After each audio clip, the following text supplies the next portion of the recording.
Swayam Prabha. Digital India. Educated India.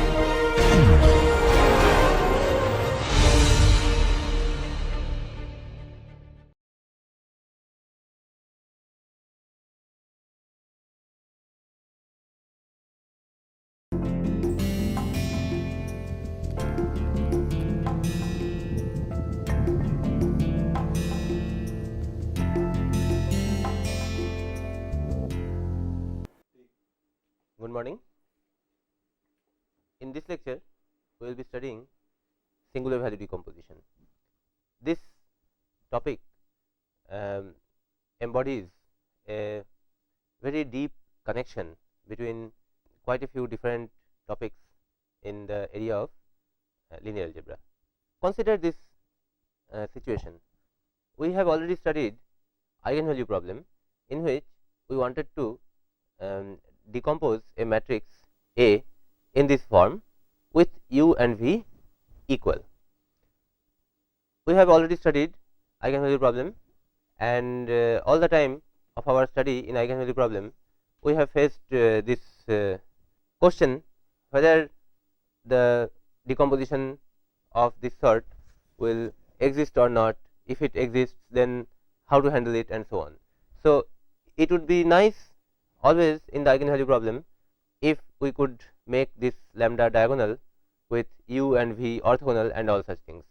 And at every step, our work was mired with the difficulties of several sorts.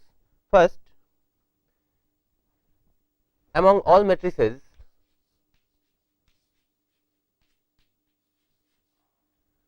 we could ask this question only for those matrices which are square, that is a subset. A subset of matrices, the subset of square matrices, constitute the only matrices for which this question arises. So, for square matrices, this question arises to begin with. Okay. Even in the square matrices, not all matrices can be diagonalized, not all square matrices can be diagonalized. So, among square matrices, we had a subset which is the set of diagonalizable matrices.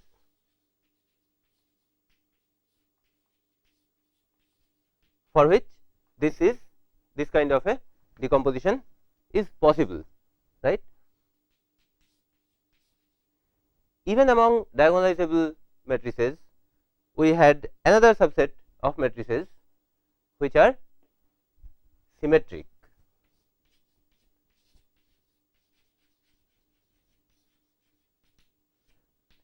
For which this decomposition could be effected with orthogonal V, right.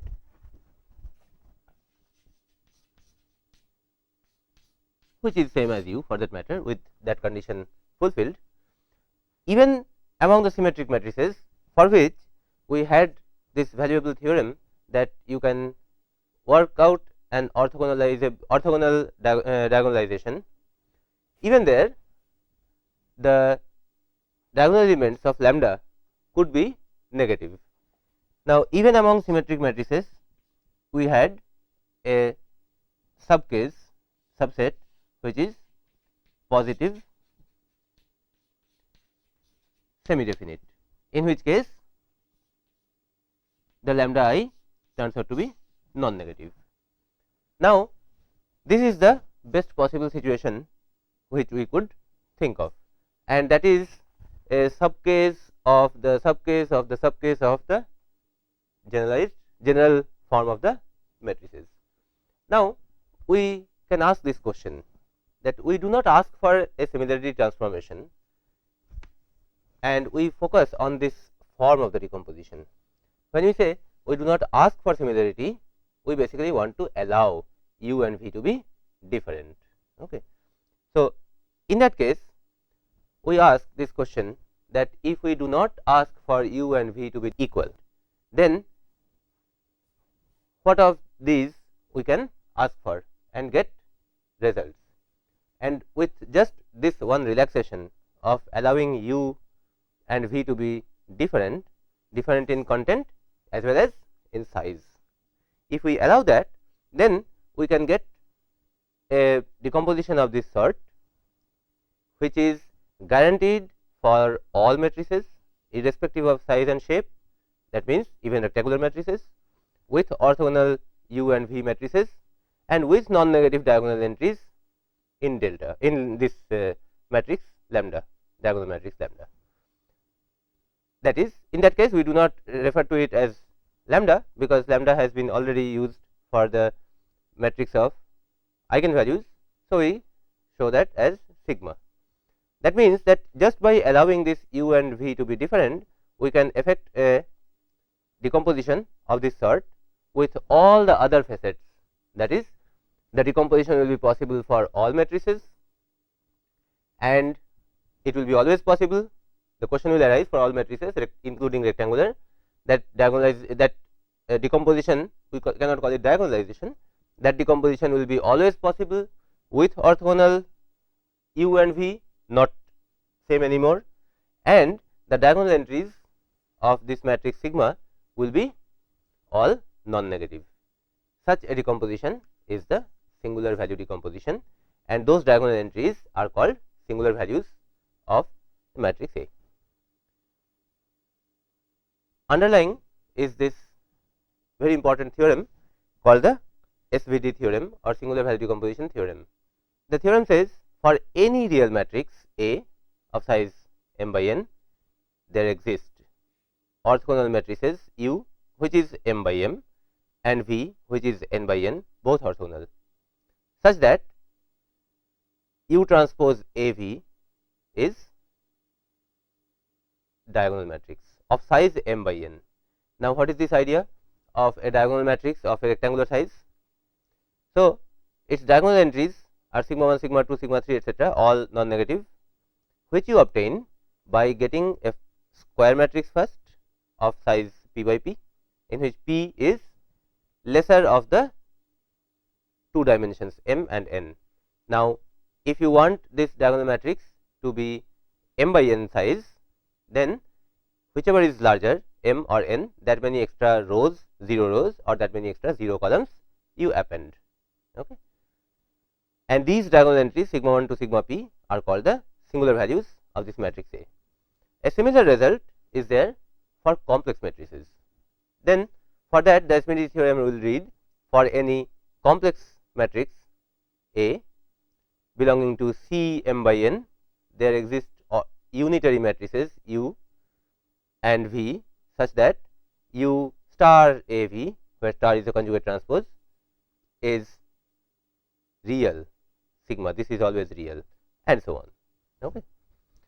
So, now this theorem gives the basis for the decomposition in this manner for a matrix A.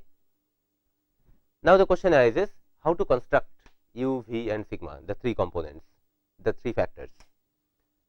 The way we work out the construction at the same time provides a proof also of the SVD theorem, that such factors U, V, sigma will always exist. So, let us quickly look at the construction. To construct the singular value decomposition, the factors U, sigma and V, you first say that okay, if we could decompose A in this manner, A as U sigma V transpose, then its transpose A transpose will be this, V sigma transpose U transpose, and then we can just multiply it. As we multiply it, U being orthogonal, U transpose U will be identity, and we have got V sigma transpose sigma V transpose. Now, sigma transpose sigma, we have already discussed that sigma is a matrix of this shape, in which if m is less, then it will have only m columns, which will mean that the matrix will be only this much, these rows will not be there. So, if m is less, then it will have this shape, if n is less, then it will have this shape. Okay. So, extra 0 rows or extra 0 columns, there will be no question of anything here, because one of these 0 blocks will be there, not both. Okay. So, if sigma is of this shape, then sigma transpose sigma will be a square matrix, in which the diagonal entries will be sigma 1 square, sigma 2 square up to sigma p square, and then since this matrix is n by n size. So, if n is larger, then there will be additional 0 entries in the rest of the diagonal positions, and all the off diagonal entries will be 0. So, that is the description of this sigma transpose sigma. Now, here this sigma transpose sigma, this matrix is being called lambda, which has a reason. You see, A transpose A is certainly symmetric, not only symmetric, it is positive semi definite also. You cannot say a priori whether it is positive definite or not, but positive semi definite it will certainly be. Now, if this is a symmetric matrix, then this certainly has a diagonalization, an orthogonal diagonalization for that matter, and this V lambda V transpose is actually the decomposition that you do when you solve the diagonalization problem of a symmetric matrix. So, that means this V which you want in singular value decomposition is in fact the matrix of eigenvectors of A transpose A, okay. And this lambda then is the diagonal matrix of eigenvalues of A transpose A.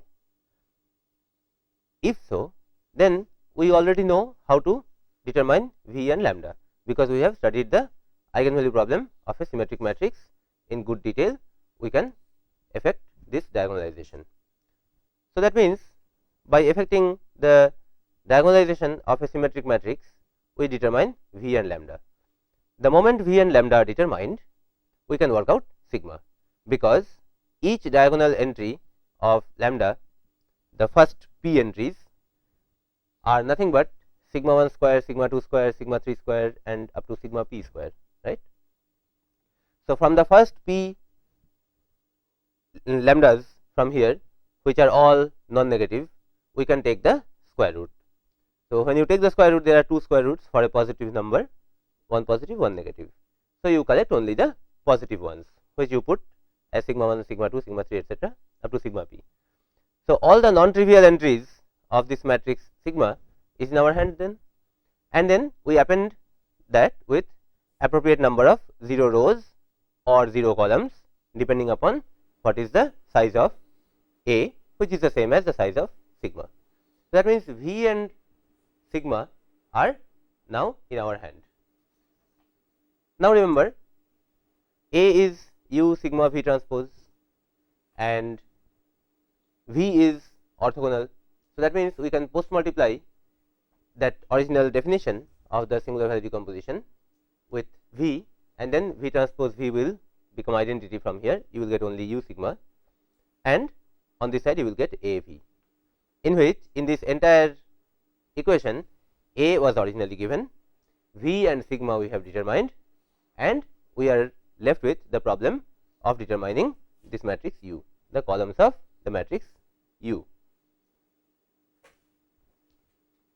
So, 4 situations will arise when we go to determine the columns of matrix U. In fact, 4 situations may arise. In any particular case, only 3 of them will arise. Either the third will arise or the fourth will arise, depending upon whether the matrix A has more rows or more columns. Okay. So, first situation is actually the one in which you will have some information to determine. If you equate the two sides column by column, then you will find that the left side will give you columns which is A V1, A V2, A V3, where V1, V2, V3 are columns of matrix V. Okay. And from the right side you will get columns, the corresponding columns as U1 into sigma 1 plus all zeros, then U2 into sigma 2 then plus all zeros, and so on. That means you will get this kind of column equations when you break this column by column. That will be the first R columns, if R is the rank. That means for the non-zero singular values. So, out of these p singular values, some of them may be 0, right. So, for non-zero singular values, corresponding column equations will give you this kind of equations. And if sigma k is non-zero, then determining the corresponding columns of u is easy. You just divide a v k by sigma k and you get the columns of u. So, these columns developed from here are bound to be mutually orthogonal. You can verify that. Suppose two columns u I and u j have been developed like this, and you want to find out u I transpose u j. Okay. So, they are not only orthogonal, they are orthonormal, that is, each of them is a unit vector also. So, for being orthonormal, this has to be 1 if I and j is same, and 0 if I and j are different. So, you can see this, that when you consider u I transpose u j from these expressions, from here you have determined u I u j, then here you will find that you will get V I transpose A V j. Now, A transpose A is the matrix for which we actually solve the eigenvalue problem, right. So, V j is its eigenvector corresponding to eigenvalue lambda j, that is sigma j square. So, when we write this,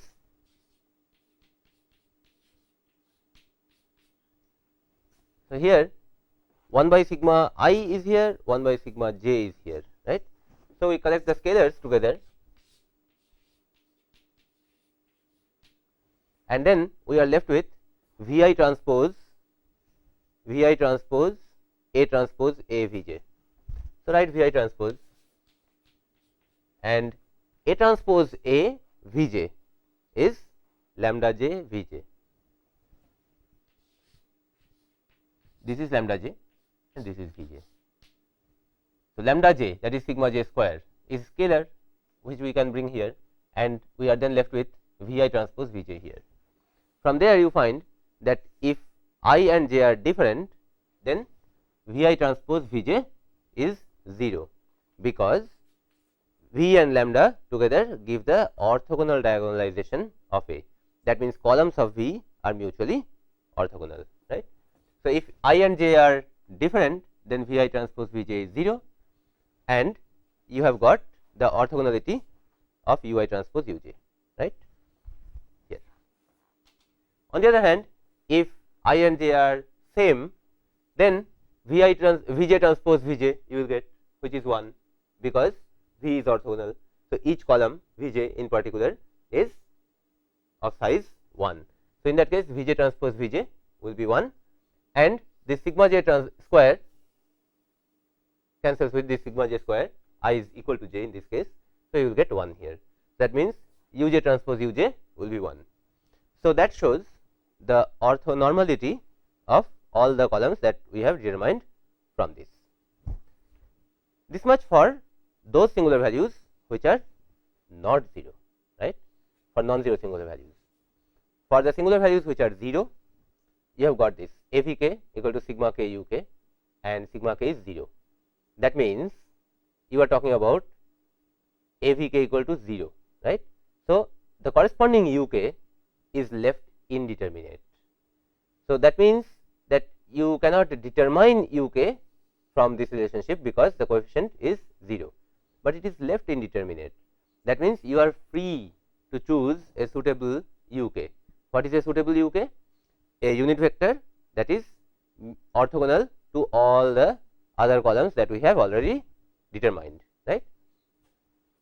Now, in a case where m is less than n, that means, u has less number of columns and v has more number of columns, right.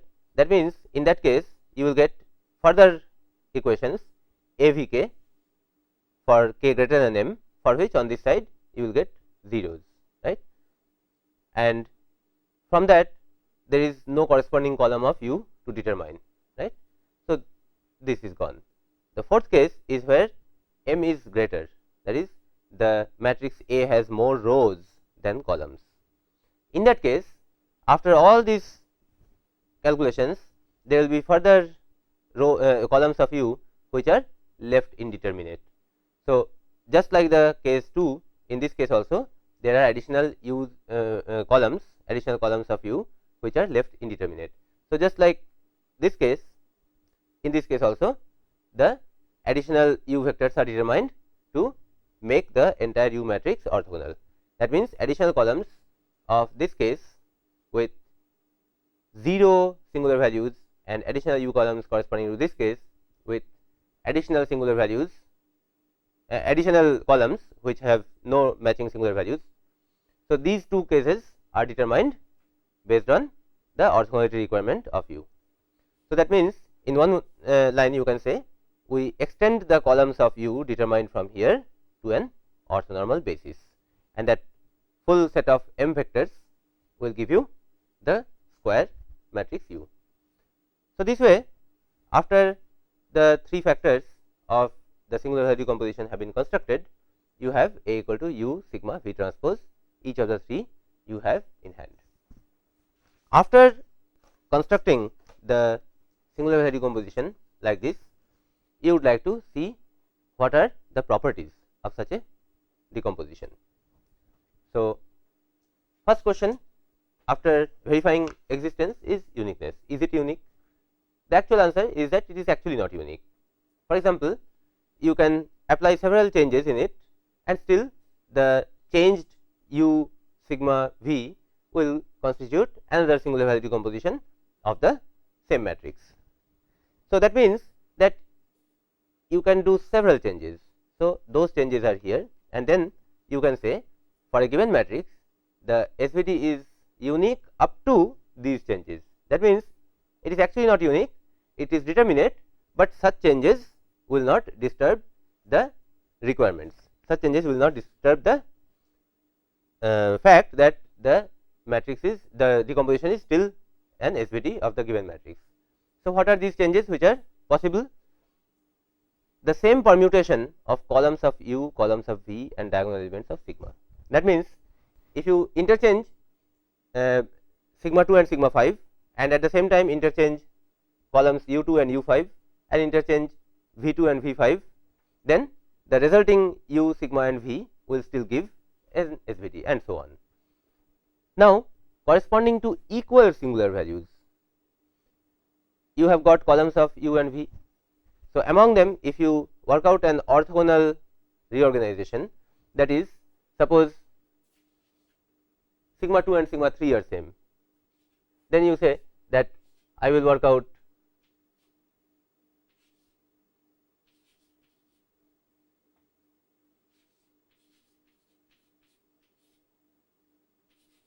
this. Now, this will be my new U 2 and this will be my new U 3, and corresponding for V also, between V 2 and V 3 also you will make the same transformation. This will be still okay. The resulting U and V matrices with the same sigma will still give you a singular value decomposition which is valid. The particular case, particular transformation that we have worked out here is cos theta sin theta cos theta here, that is cos theta minus sin theta, note that this is minus. So, that matrix is an orthogonal matrix. So, such orthogonal linear combinations for columns of U and corresponding columns of V is fine, that will not disturb the singular value decomposition. For 0 or non-existent singular values, you can do any linear combination, any arbitrary orthonormal linear combinations among the columns of U or columns of V. So, that will still be alright. So, these reorganizations in an already existing SVD can be done and the result will be still an SVD. Okay. Now, if this can be done, then we can do something better than what we have done till now. That is, we have determined sigma 1, sigma 2, sigma 3. Now, if the permutations can be appropriated in that, then we can order them. That is, we can organize columns of U and V in such a manner that the sigma, the singular value that comes first is the largest magnitude and so on. This we can do. So, this is typically done when we work with singular value decomposition. So, that means the non-zero singular values come at the top with this order, and after that the 0 singular values come, and after that of course additional rows or columns may come depending upon the rectangular size and shape of the given matrix, right. Now, here what is R? R is the rank, and this is a very simple result which you can immediately establish. That is, rank of the given matrix is the same as rank of sigma, which is R here. Okay. Other properties, you would have already noticed that matrix A is of size m by n. That means it maps vectors from Rn to Rm, right, in which this is the domain and this is the codomain, right. Now, you can see that V being an n by n orthogonal matrix can give a basis which is orthonormal basis. The columns of V are actually n dimensional vectors and they are all mutually orthonormal. So, that means that the columns of V give us an orthonormal basis for the domain. Similarly, columns of U will give an orthonormal basis for the codomain.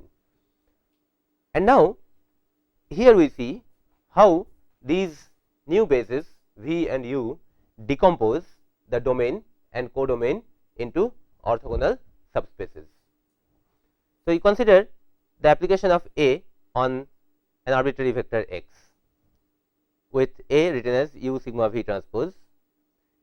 Now, if you represent the vectors in the domain, the vector x in the domain in this new basis V, then the expression, the coordinates of those vectors in this new basis will be V transpose x, actually V inverse x, but since V is orthogonal, so it will be same as V transpose x, right. So, if we call that y, then we will have U sigma y. U is written here, and recognizing that sigma is a diagonal matrix with sigma 1, sigma 2, sigma p written on the diagonal entries, among which the top r are non-zero, you will have sigma y as sigma 1 y 1, sigma 2 y 2, etc. up to sigma r y r. Below that, everything else is 0, right, and U has been broken and written in this fashion, R columns here and the rest of them here. Now, when you consider this product, you will find the product is sigma 1 y 1 into U 1 plus sigma 2 y 2 into U 2 and so on up to this. After that, everything else is 0. Now, see what is happening. In this sum, you will notice that this has non-zero components along only the first R columns. In this product, the components along U r plus 1, U r plus 2, U r plus 3, etc. are all 0. That means that A x has non-zero components along only the first R columns of U, right. That means U has given us an orthonormal basis for the codomain in which the range, the vectors A x are contained only with the first R columns of U. That means U gives an orthonormal basis for the codomain such that the range is exactly described by the first R members of U, and the rest of them describe an orthogonal component of range, orthogonal complement of range. Okay. So, that means the entire codomain has been decomposed into two orthogonal subspaces. The first one is the range, which is described with the first R columns of U, which are corresponding to the non-zero singular values, and the rest of them are components in the orthogonal complement of range, which are not in the range, right. Similarly, on the domain side, if you see this, V transpose x is y, right. So, V transpose, what are the rows of V transpose? Rows of V transpose are V 1 transpose, V 2 transpose, V 3 transpose and so on, right, and where V 1, V 2, V 3 are columns of V. So, the entries, the coordinates in y, y1, y2, y3 are actually V 1 transpose x, V 2 transpose x, etc. So, that is V k transpose x is y k. That is, the coordinate yk is found like this, right. So, that is component of x along the unit vector vk. So, the full x is component of it along v1 into the v1 unit vector plus its component along v2 into unit vector v2 and so on like this. Now, in this you will find that those vectors which are here only make a contribution in the Ax mapping. Okay. Those here will not make any such contribution, because yr plus 1, yr plus 2 etc. are zeros that we have already seen, right. They are made 0 by the in this product sigma y. So, whatever is yr plus 1, yr plus 2 etc., sigma y will kill their contributions. That means, whatever is yr plus 1, yr plus 2 etc., their contribution in the product here will be 0, because sigma multiplied to them will kill their contributions. So, that means, V here gives you an orthonormal basis for the domain such that the components here Vr plus 1 to Vn, they actually constitute the null space. So, you find that on the codomain side, range is constituted by the columns of U corresponding to non-zero singular values, and on the domain side, the null space is spanned by the other columns of V, that is columns of V which are corresponding to the 0 singular values or non-existent singular values, and that is it. Okay. Now, with this understanding in the background, we proceed and find a few more interesting things. In particular, we work out the revised definitions of norm of a matrix and the condition number of a matrix. In basis V, if we write a vector in the domain, okay, in this manner, then this can be written as Vc, right, where V is the matrix with columns V1, V2, V3 etc. up to Vn, and C is the vector with these scalar components.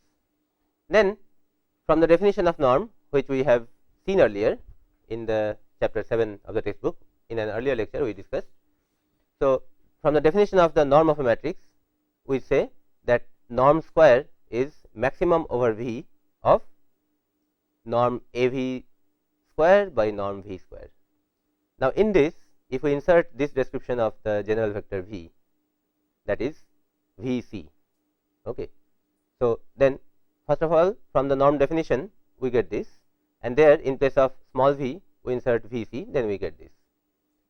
For V we have Vc, and for V transpose we have C transpose V transpose.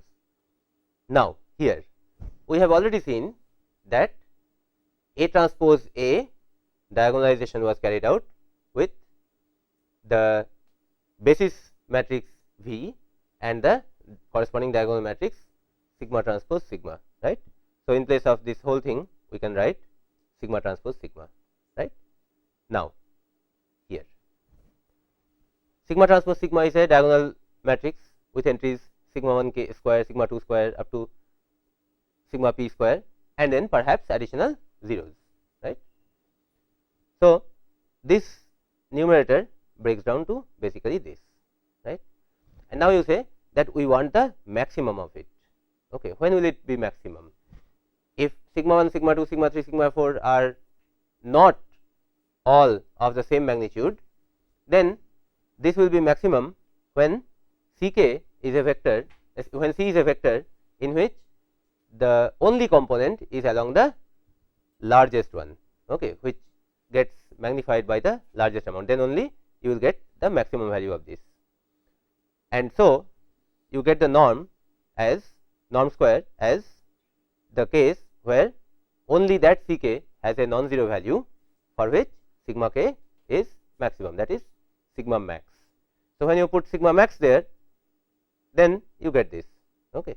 So, norm is now found as the largest singular value of the matrix. So, this is the new revised definition of the norm of a matrix. Now, for a non-singular square matrix, we worked out condition number, right. So, here again we try to do that. For A inverse we get this, okay, which is V sigma inverse U transpose, which is this. Now, you notice that by the same definition, if we try to work out the norm of A inverse, then it will be the largest singular value of A inverse, and the smallest singular value from A will actually in its reciprocal will give the largest singular value for A inverse. So, you find that the norm of A inverse is 1 by sigma min of the original matrix A. So, the condition number is norm of A into norm of A inverse, that is sigma max into 1 by sigma min. So, you get this, and that brings us to the revised definition for norm and condition number of a matrix. The new revised definition of norm and condition number will be like this. The norm of a matrix is the largest singular value, and the condition number is the ratio of the largest singular value to the least. Now, note that this revised definition of condition number can equally cater to rectangular matrices also. The old definition based on inverse would not be able to do that. Now, note one more important issue. If you can arrange the singular values in decreasing order, as we have been talking about, then with rank of the matrix as R, you can write it in this manner. So, in which U R is that submatrix which has all the columns of U which are corresponding to non-zero singular values. Similarly, V R are the corresponding columns of V, and U bar and V bar constitute the rest of the columns. In that case, this matrix A, which is U sigma V transpose, can be multiplied in this block form, in which the 3 components that you get out of it will be 0 because of these, and the non-zero component is only this U sigma U R sigma R V R transpose. So, the other components are 0, and this gives you this summation.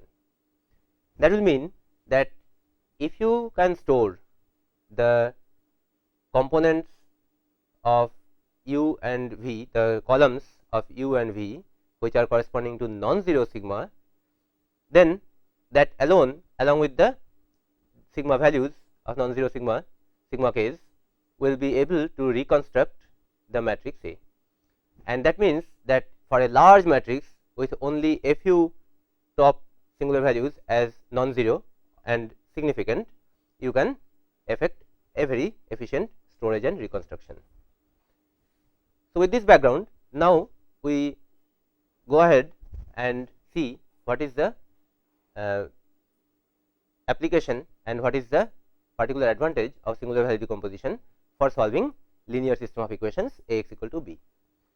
And we again revise the definition of pseudo inverse compared to what we did earlier in the chapter 7. So, in the background there is this term called generalized inverse. For any matrix, you can define a generalized inverse or G inverse if for a vector b in the range A, GB is a solution of this. That is, for a matrix A, a matrix G can be considered an inverse of some sort, generalized inverse, if for a consistent right side vector B, GB gives you the solution. That way, G operates something like an inverse. So, pseudo inverse is actually a special case of generalized inverse. The pseudo inverse or the Moore-Penrose inverse is defined in this manner, and in order to differentiate it from the ordinary inverse, we write it with this symbol A hash. So, A hash is U sigma V transpose hash.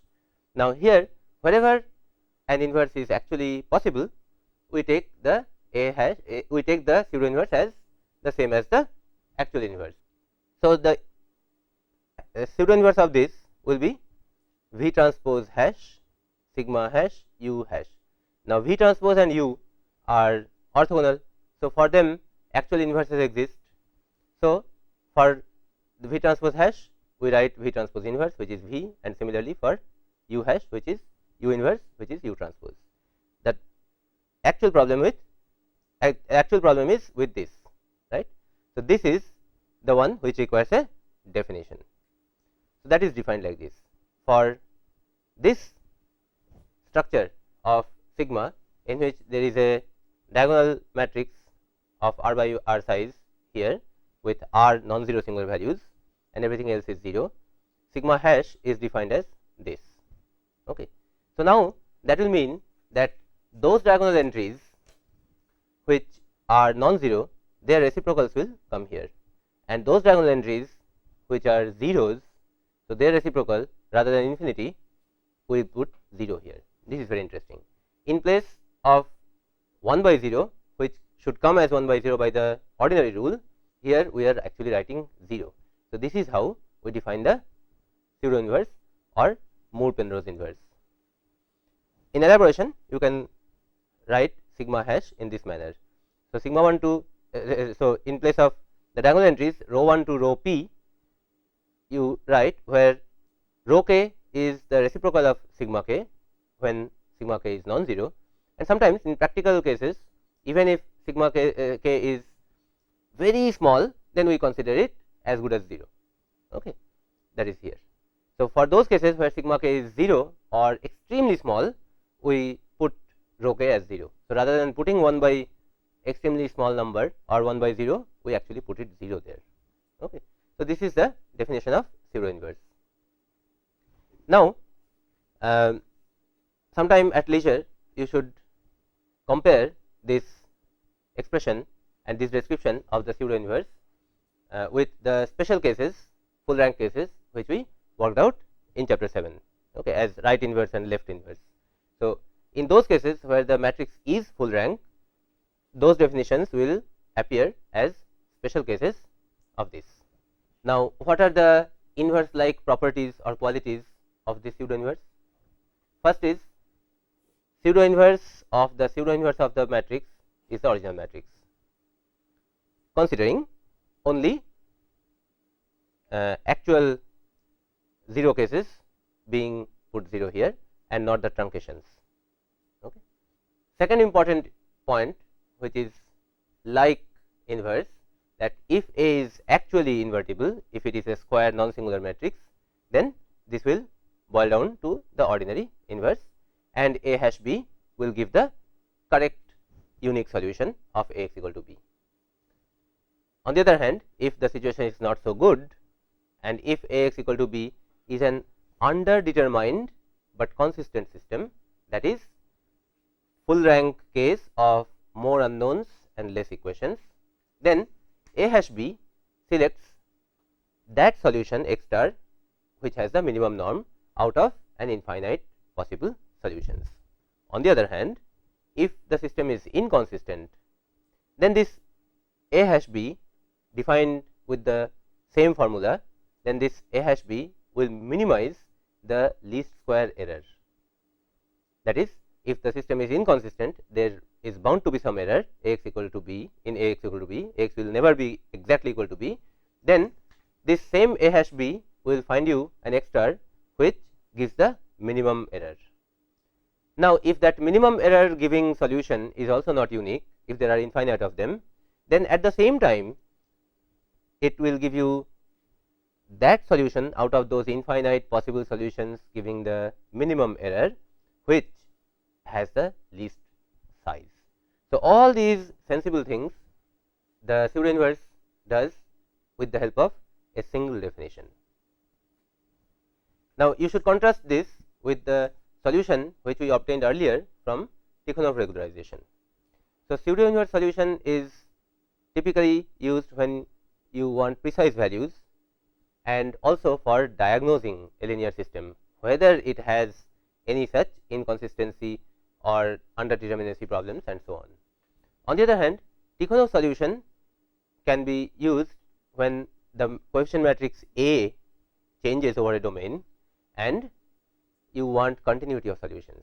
So, Tikhonov solution is preferable for continuity, but for diagnosis and for precise solutions, pseudo inverse solution is better. Tikhonov solution will always inhibit some error.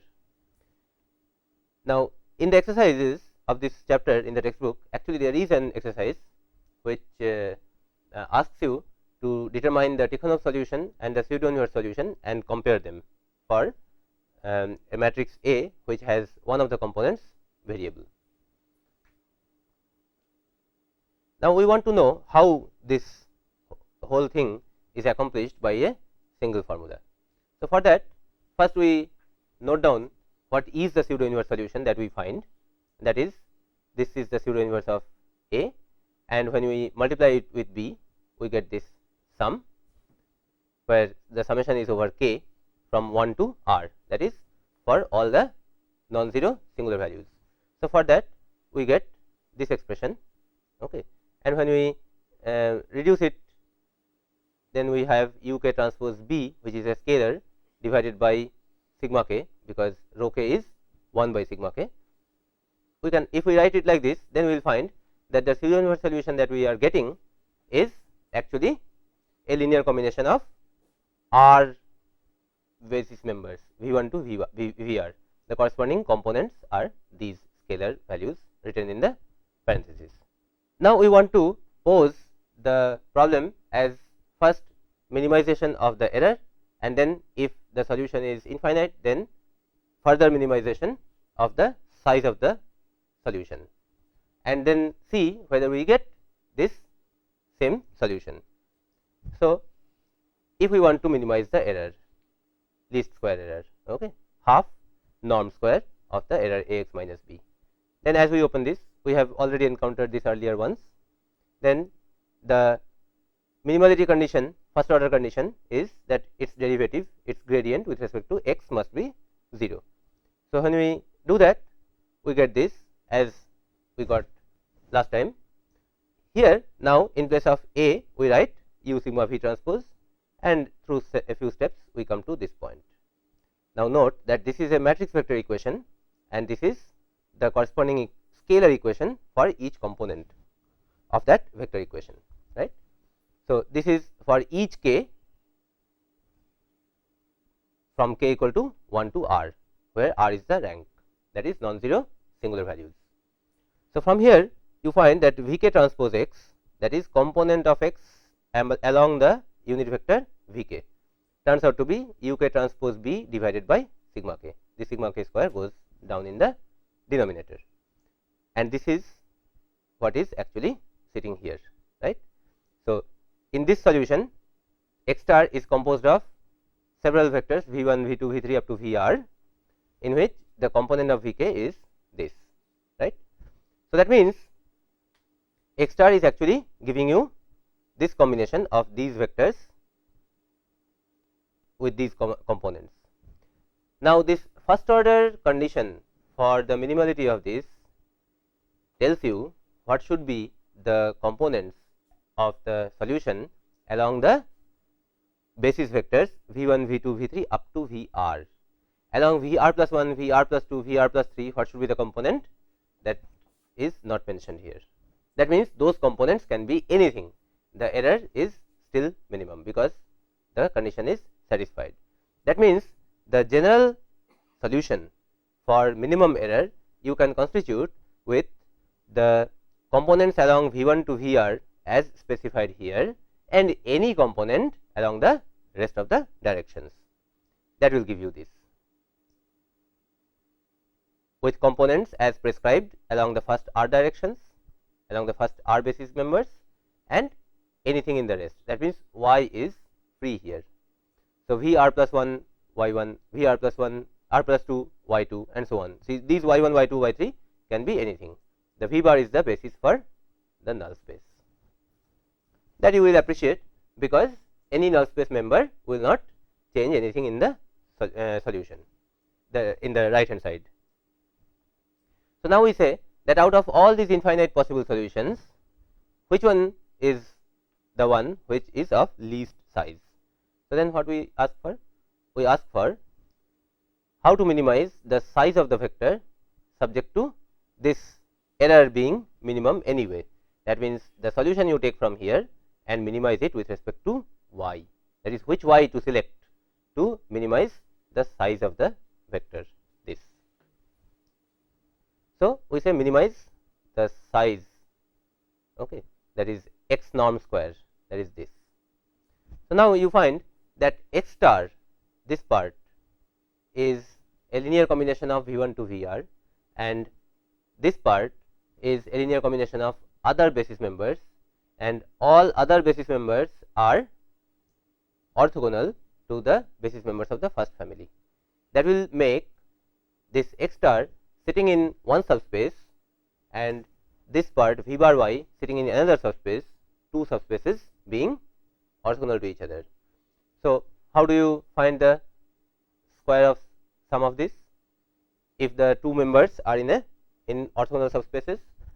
So, since they are mutually orthogonal, this will be simply x star square plus V bar y norm square. Okay. So, now you find that if we then want to ask that which y will give this as minimum, where this is already available and cannot be tampered, only y can be changed, then y equal to 0 will give you this as 0 and this sum as minimum. So, that means that y equal to 0 will give you the minimum size vector x, which is of this form, which minimizes the error. Now, how this whole thing happens, that you get all the optimal conditions in the solution that you construct with the help of the pseudo inverse. So, for that, let us investigate the anatomy of this optimization through SVT. If we use basis V and basis U for the domain and codomain, then the variables x and b under question, x unknown, b right hand side known, they are transformed as this. That is, in the new basis V, the expression of x will be this y, and in the new basis U for the codomain, the vector b will be represented as c, which is u transpose b. Now, if we write the system of linear equation Ax equal to b and A is u sigma v transpose, then v transpose x is y, okay, and u brought here as u transpose multiplies with b, u transpose b is c. So, then you basically get the equation in the new basis v on this side and u on this side as sigma y equal to c. And this is a completely decoupled system, because if we write this system of equations sigma y is equal to c, we will find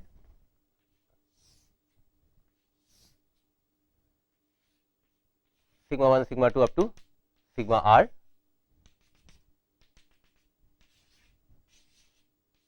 like this, y1 y2 up to yr, and below that possibly more variables, okay, up to yn, and on this side we will have c1 c2 up to cr, and below perhaps more things. Now, the way the pseudo inverse solution has been constructed, you get the useful information only from the first r rows, first r equations, and they are completely decoupled, because y1 is simply c1 by sigma 1, y2 is simply c2 by sigma 2 up to this, yr is cr by sigma r. What happens below? Below you find that all zeros here, that means left side of the equation will give 0. Question is, what is here in C? If there are corresponding zeros here, then that will mean that the system is consistent, but that information 0 equal to 0 is completely unusable. It does not have any information content. On the other hand, if some particular values here are non-zero, that will mean we are talking about 0 equal to something non-zero. That means that is the conflict, that is the source of inconsistency in the system of equations. So, in this situation we find that for k equal to 1 to r, this is what we determine, and that is the only usable component, and for ck greater than 0, for k larger greater than 1 r, that is below for Ck non-zero, you will find that you have purely unresolvable conflict. So, that is simply the inconsistency decomposed into an orthogonal subspace, and which cannot be compensated for by any other component, and Ck equal to 0 will give you completely redundant information. That is again the completely redundant information is also collected over an orthogonal subspace, which cannot be changed from any other component from outside. So, by setting the appropriate diagonal entries of sigma hash as 0, SVD extracts this pure redundancy and inconsistency and rejects that. So, it rejects the redundancy, it rejects the inconsistency, and gives you that solution which is the best possible achievable. At the same time, since these were free still, because the usable component gave you the values of only this much, setting this all these variables as 0 minimizes the norm of y, and since the norm of x will be the norm of Vy, V is orthogonal. So, through the multiplication of an orthogonal matrix, the norm of the vector does not change. So, minimum y will mean minimum x for the norm. Now, the points to notice here, important points to note are the following. First, SVD provides you a complete orthogonal decomposition of the domain and codomain, and it separates functionally distinct subspaces. On this side, the null space from the rest, on that side the range from the rest. It offers a complete diagnosis of the pathologies of a system of linear equations, and then pseudo inverse solution A hash B gives you the most meaningful solution of a linear systems in all cases. Apart from these, what has not been noticed till now very clearly is that with the existence of SVD guaranteed that any matrix, real or complex, you can write as U sigma V star or U sigma V transpose, many important mathematical results and many other formulations can be worked out in a very straightforward and direct manner. In many of the cases in coming lectures, based on this existence of SVD only, you will find that you will be able to appreciate the deductions of many of the results quite easily. So, here we in this lecture we have actually connected two important problems, systems of linear equations and eigenvalue problems, together through the singular value decomposition. In the next lecture, which will be the last lecture of our linear algebra module, we consolidate a few important issues based on the abstract fundamental ideas of linear transformations. Thank you.